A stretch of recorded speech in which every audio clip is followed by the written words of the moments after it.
Salamlar gənclər, mən Nəbari Kişiyeva və alqoritmlər dərsinin ikinci videosu ilə qarşınızdayım. Əgər ki, indiyə qədər birinci videonu izləməmisinizsə, orada ətraflı məlumat vermişəm. Alqoritmlər nədir? Hansı blok sxemi çəkmək üçün hansı bloklar var? Hə, onu dinləyin. Daha sonra isə indi budaqlanan alqoritm haqqında məlumatlar izah edəcəm. Və dərsin sonuna doğru bəzi tapşırıqlar işləyəcəm. Eyni zamanda məntiqi operatorları izah eləməyi düşünürəm bu dərs üçün.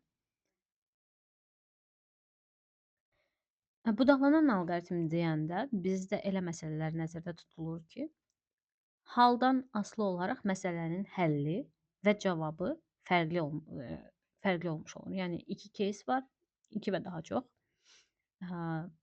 İndi nümunə ilə bunu izah etməyə çalışıram.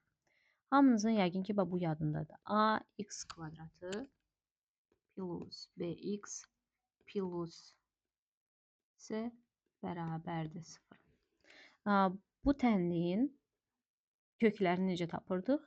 Bir d dəyəri var idi, diskriminant. Onun dəyərinin 0-la münasibətindən asılı olaraq x-lərin tapılmasının fərqli versiyaları mövcuddur, düzdürmü? Əgər d böyükdürsə 0, başqa bir x1, x2, d bərabərdirsə 0, başqa, d kiçikdirsə 0, başqa cavablar alırdıq.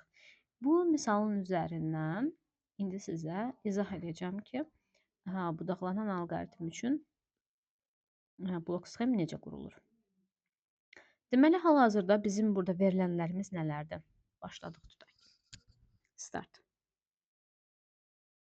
Bizə dəyişən olaraq burada A, B və C-nin dəyəri verilməsi lazımdır. Çünki biz bunlarla bir yerdə diskriminantı hesablayacağıq.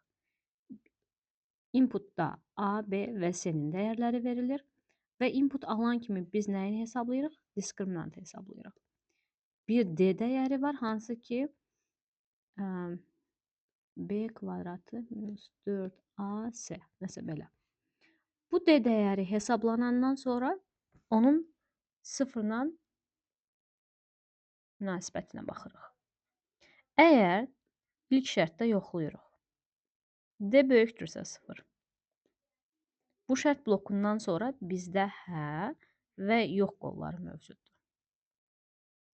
Hə qolunda bizim üçün 2 bir dəyişən yaranacaq və həmin dəyişənlərin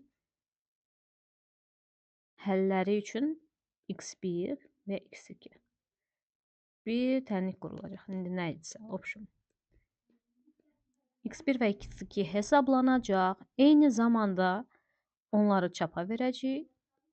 x1 və x2-ni və proqram buradan sona doğru gedəcək. Əgər ki, D sıfırdan böyük deyilsə, bizim üçün burada artıq növbəti 2 hal mövcuddur. Onun ilk halı D-nin 0-a bərabər olma halıdır. Əgər D 0-a bərabərdirsə, artıq biz hə qolunda sadəcə bir dənə x dəyişən tapacağıq və həmin x dəyişənini çapa verəcəyik. Bu blokda ondan sonra sonlanacaq. Əgər D 0-dan böyük deyilsə, bura biraz diqqətlə qulaq asaq. D 0-dan böyük deyilsə, eyni zamanda 0-a bərabər də deyilsə, onda bu D necə bir ədəd ola bilər? Təbii ki, 0-dan kiçik ədəd olmuş ola bilər. Yəni ki, bu şərtin yox qolunda isə artıq biz deyirik ki, yəni x-in kökü yox, x-in həqiqi kökü yoxdur. Yoxdur. Və bu prosesdən sonra da bu alqoritm sonlanacaq. Strukturu anladınızmı? Bizim bir D dəyişənimiz var. Onun qiymətindən asılı olaraq burada bizim üçün bir neçə şərt bloku istifadə olundu. Bu tapşırıq bütün proqramlaşdırma qruplarımda budaqlanan alqoritmi istifadə eləmək üçün anlatmaq üçün istifadə etdiyim tapşırıqlardan biridir. İndi digərini də məsələn sizə tapşırıq olaraq verəcəm. Evdə həll eləməyə çalışarsınız. Burada alınan bax bu bloklar bizə budaqlamanı göstərir. və burada 2 dənə şərt blokunun bir-birinə yanaşı gəlməsinə biz məsələn proqramlaşdırmada if else deyirik. Burada bəzi anlayışlar da izah eləmişəm. Proqramlaşdırmadan anlayışı olanlar rahatlıqla anlaya bilsinlər ki, bunlar nədir. Və məsələn, bizim elə bir hallarımız ola bilər ki, burada sadəcə bir deyil, bir neçə şərt nəzərə alınmalıdır. Və bu şərtlərin eyni zamanda hər ikisi doğru olsun və yaxud da ki, eyni zamanda ikisindən biri doğru da olsa olar tipli hallarımız olacaq. Və bu hallar üçün də məntiqi operatorlardan istifadə olunur. İndi sizə məntiqi operatorları izah edeyim ilk olaraq. Daha sonra isə case'ləri göstərəcəm ki, hansı case'də hansını istifadə edirsiniz. Birinci operator and.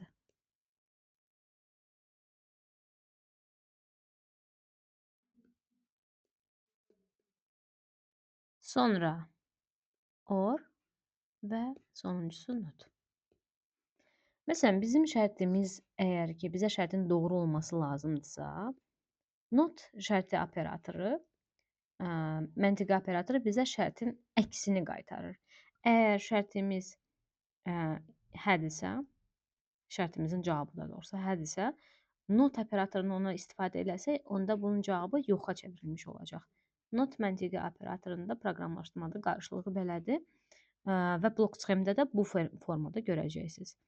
Məsələn, A böyükdürsə 0, qabağında not işarəsi qoyuruq. Məsələn, A-nın dəyəri 7-dir, tutaq ki. A böyüksə 0, buradakı hal üçün bizim cavabımız bəlidir, amma notla bir yerdə onun cavabı yox olacaq. İndi AND operatoruna baxaq. AND operatoru bu o deməkdir ki, bizdə iki şərt var. İki operand tələb edir özündən. İki şərt var və hər iki şərt doğru olmalıdır. Məsələn, belə deyək. A böyükdür 0, bir dənə də B dəyişənimiz var, məsələn 7. Və B böyükdür 0.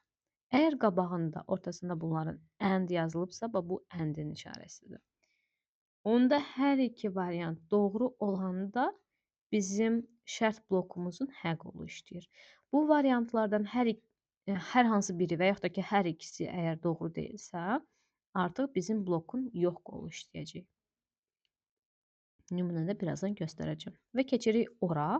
Orada isə sadəcə bir operandın doğru olması kifayətdir ki, bizim şərtimiz işləsin. B bərabərdir 0. O'nun da işarəsi baxın budur. 2 düz xətt. Bunu alqoritmdə belə ifadə edəcəm. Burada hal-hazırda bir dənə şərtimiz ödənir, amma ikinci şərtimiz ödənmir, amma yenə də blokun hə qolu işləyəcək. Yadınızdadır, blok üçün 2 qol çəkmişdik və demişdik ki, hə qolu var və yox qolu var. Əgər ki, or işlətmişiksə, şərtdən biri doğrudursa, deməli ki, hə qolundakı blok işləyəcək. Və yaxud şərtin hər ikisi doğrudursa, onda yenə də hə bloku işləyəcək. Hər ikisi səhvdirsə sadəcə yox bloku işləyəcək. İndi sahəni təmizləyim, keçək tasklara. Nümunə tapşırıq işləyəndə daha yaxşı anlayacaqsınız nə demək istədiyimi. Məsələn, belə deyək, bizim 3 dənə dəyər verilib bizə. A, B və C dəyərləri. Və sonra məsələdə tələb olunur ki, A-nın, B-nin və C-nin dəyərindən asılı olaraq bu 3 dənə rəqəmin əmələ gətirdiyi üçbucağın növünü təyin edin. Bərabər tərəflidir, bərabər yanlıdır, yoxsa müxtəlif tərəflidir. Siz bir proqramçı olaraq birinci düşünməlisiniz ki, bəli, mənə 3 dənə dəyər verilib, amma bu dəyəri daxil edən bir istifadəçidir də, bir normal istifadəçidir. Və bu dəyərlərin sıfırdan böyük olub olmamasını yoxlamaq və yaxud da ki, bu dəyərlərin üçbucaq əmələ gətirib gətirmədiyini yoxlamaq da sizin boynunuza düşür. Ədədləri qəbul edirik, baxın burada. Və sonra tez başlayırıq yoxlamağa ki, bu ədədlər sıfırdan böyükdürmü və eyni zamanda sıfırdan böyükdülərsə, üçbucağın əmələ gətirmə şərtlərini ödəyirmi? Çünki, məsələn, mən burada belə bir ədəd yazacağam. Bunlar sıfırdan böyükdülər. Amma bunlar üçbucaq əmələ gətirmirlər. Yoxlasaq üçbucaq əmələ gətirmirlər. O baxımından burada böyük bir şərt bloku açırıq. Bütün ədədlər eyni zamanda sıfırdan böyük olmalıdır, düzdürmü?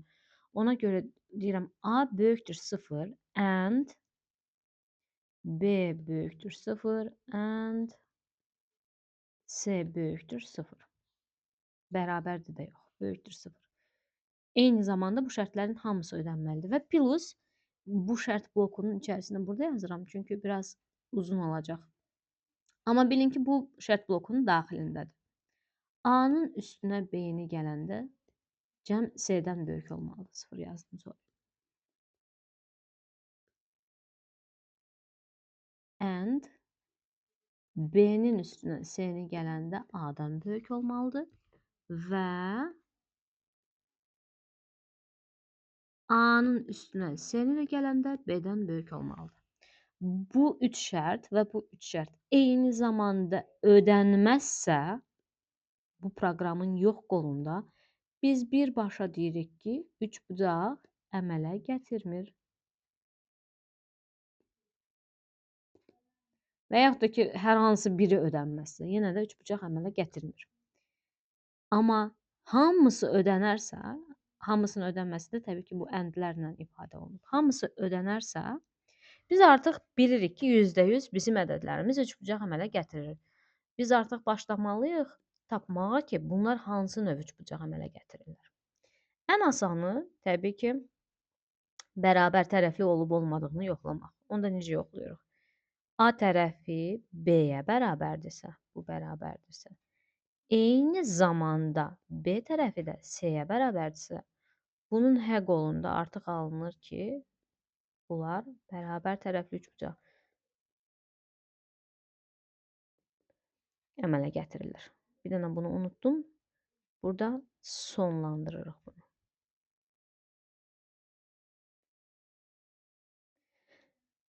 Buradan sonra da bu blok sona gedir. Bunun isə yox qolunda, indi bizim üçbucağımız olmadı bərabər tərəfli. Burada yerdə qalır bərabər yanlı və yaxud da ki, müxtəlif tərəfli olması. Bərabər tərəfli deyilsə, onda bərabər yanlı olduğunu yoxlamaq üçün bizim sadəcə bilməliyik ki, bunun iki tərəfindən biri bir-birinə bərabərdirmi? Ya A B-yə bərabər olsun, ya B C-yə bərabər olsun və yaxud da ki, bu və ya işarəsidir və ya C A-ya bərabər olsun. Bu üç dənədən biri ödənərsə, bunun H qolunda biz deyəcəyik bu bərabər yanlıdır. Amma bunun yox qoluna sadəcə bir variantımız qalır. Müxtəlif tərəfli. Müxtəlif tərəfli. Hər iki haldan sonra bizim alqoritmimiz sonlamağa doğru gedir. Yenidən iş prinsipinə nəzər salsaq, birinci siz yoxlayırsınız ki, bizim ədədlərimiz üçbucaq əmələ gətirir, gətirmir. Birbaşa yox qolunda deyirik ki, əmələ gətirmir. Hə qoluna isə keçəndən sonra deyirik, aha, əmələ gətirdi. İndi gəl növünü təyin eləyək. Əmələ gətirdi. Bu şərtlə hamısı ödənərsə, biz deyirik ki, bizim üçbucağımız bərabər tərəflidir. Əks halında yenə bir şərt qoyuruq. Yoxlayaq bu qalanlar bərabər yanlıdır, yoxsa müxtəlif tərəflidir. Bərabər yanlıya aid şərtləri ödəyənlər bərabər yanlı olur. Ödəməyənlər artıq heç bir şərt yoxlamağa ehtiyac qalmadan müxtəlif tərəfli olur. Aydındırmı? Sualınız varsa mütləq şəkildə sualınızı qeyd eləyə bilərsiniz videonun altına. Məsələn, başqa bir hansı hal mövcuddur? Belə bir task verək. Məsələn, bizim üçün bir ədəd verilib, A ədədi. Bu A ədədinin dəyərindən asılı olaraq fərqli sözlər çap olunmasını istəyirik. Məsələn, A ədədi əgər 100 ilə 91 arasındadırsa, bizə A hərfini çapa versin proqram. Məsələn, şərtini yazım qoy. Deməli, şərti izah edeyim. Bir dəyişənimiz var. Dəyişənin dəyərindən asılı olaraq fərqli hərflər çap etməyimiz tələb olunur.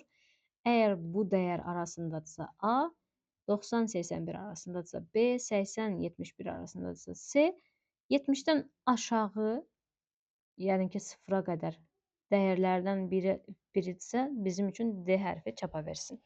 Belə bir tapşırıqdır. Okey, bunu necə həll edəcəyik?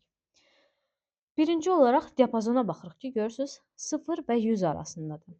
Okey, deməli mən artıq istifadəçidən ilk dəfə ədədi alan kimi analiz eləməliyəm ki, yoxlamalıyam ki, bu ədəd hələ ilk olaraq ilk diapazonuma girir, yoxsa girmir.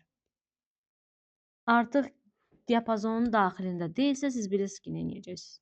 Birbaşa deyəcəksiniz ki, ədədiniz şərtlərə uyğun deyil. A ədədi 0-dan böyük və eyni zamanda 100-dən kiçikdirsə, yəni eyni zamanda nə deməkdir? And 100-dən kiçikdirsə, A kiçikdir, eyni zamanda bərabərdir 100, böyükdür, bərabərdir 100. Belə, 0. Onda bunun hə və yox qolları mövcuddur. Yox qolunda artıq birbaşa deyərsiniz ki, ədəd şərtlərə uyğun deyil.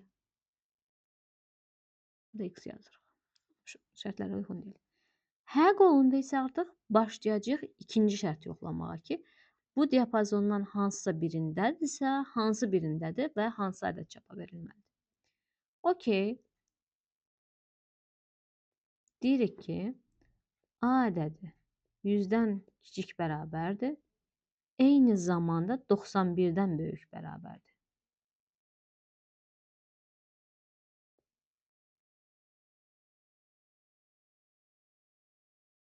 Bu arada şərtləri siz quranda qurduğunuz şərtdən asılı olaraq hə və yox qollarının forması dəyişmiş ola bilər. Yəni mən bu şərti fərqli qurardım.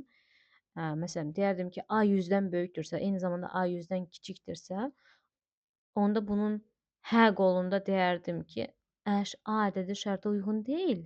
Yox qolunda başlayardım bunları yoxlamağa. Qısacası şərtləri qurmaq o demək deyil ki, qurduğum şərt %100 yeganə şərtdir. Fərqli şərtlər qurub, fərqli versiyada yenə də istənilən nəticəyə gedə bilərsiniz. Okey, A əgər bu diapazondadırsa, bizdə cavab olaraq A ədədi çap olunsun. Növbətində artıq siz 90 ilə 81 arasında, ondan sonrakında bunu yoxlayacaqsınız. Bunun hə qolunda S çap olunacaq. Artıq bu şərt doğru deyilsə, bizdə D çap olunacaq. Çünki burada ardıcıl siz gəlirsiniz. Bu şərtə uyubsa, bu çıxıb. Bu şərtə uyğun olubsa, B çıxıb. Bu şərtə uyğun olubsa, S çıxacaq. Olmayanlar da zaten ancaq bunlar qalacaq, onlar da D-yə çıxacaq. Bu da nə üçündür? Çünki biz ilk başdan zaten şərtə uyğun olmayan hər bir ədədi buradan məsələdən kənarlaşdırdıq. Bu qədərin aydın olduğunu düşünürəm və əgər əlavə suallarınız varsa, onsuz da çəkinmədən mənə yaza bilərsiniz. Bir daha burada nəzər salım ki, görüm yaddan çıxan nəsə qaldımı və keçirəm taskları izah eləməyə. Məsələn, birinci taskda fevral ayının 29 gündən ibarət olub olmadığını yoxlamaq lazımdır. Bu taskın şərtində ədədin, ilin elə bil ki, ədədləri əgər ki 4-ə bölünürsə, onda həmin il 29 fevral 29 gündən ibarət olmuş olur. Məsələn, burada 2 dənə ədəd arasında maksimum ədədi tapmaq tələb olunur. Yenə də başlayacaqsınız startdan, input götürəcəksiniz A və B-ni, ondan sonra şərt qoyacaqsınız. A B-dən bərabərdirmi? Böyükdürmü? Sorry. Onda hə qolunda çap edəcəksiniz ki, yes, A böyükdür. Onun isə yox qoluna keçəndə bizim iki uclu variantımız qalır. Ya A B-yə bərabər ola bilər, ya da ki, kiçik ola bilər. Okey, onlardan birini yoxlayırsınız. Məsələn, yazırsan ki, A bərabərdirmi B? Bunun hə qolunda artıq başqa cavab çıxacaq. Yox qolunda çıxacaq ki, B böyükdür. Belə. Məsələn, bu bayaqki məsələmizə daha çox oxşuyur. Belə-belə bütün məsələlərə baxasınız. Tutaq ki, axırdakına baxaq. Ədədin tək və ya cüt olmasını yoxlamaq. Məsələn, bunun şərtini sizə göstərmək istəyirəm. Bir ədədin tək və ya cüt olduğunu necə yoxlaya bilərik? Əgər həmin ədəd 2-yə bölünəndə qalıq qalırsa, yəni qalıqda 1 qalırsa, onda həmin ədəd təkdir Əgər qalıqda 0 qalırsa, onda həmin ədəd cütdür. Proqramlaşdırmada da div və mod deyə bir anlayış var. Div deyəndə bizdə bölmənin özü nəzərdə tutulur. Yəni ki, məsələn, 5-i 2-yə böldük. Bizə nəticədə nə alınır? 2,5, düzdür? Bu bölmədəki tam hissə divə aid olan hissədir. Amma bir də var mod. Bunu faizlə də görə bilərsiniz. Bu arada bu belə yazılır. Bu da faizdir. Mod isə bizdə qalıq hissəni göstərir. Məsələn, 5-i 2-yə böləndə bizim qalığımız 1 qalır. Və şərt hissəsində bizdə belə yazılır. Məsələn, A-nı 2-yə bölünəndə qalığı əgər 1 qalırsa, onda bu ədəd tək ədəddir. Və yaxud da ki, qalıqda 0 qalırsa, onda bu ədəd cüt ədəddir. Bu belə. Başqa görüm nə qaldı? Belə. Əgər bu dərsdən sonra qalan tapşırığınız olarsa, bundan sonra izah edəcəm. Məsələn, burada prime numbers deyəndə, buradakı taskı bəlkə siz loop biləndən sonra daha yaxşı başa düşəcəksiniz. Bu haqda da növbəti dərsimdə izah edəcəm.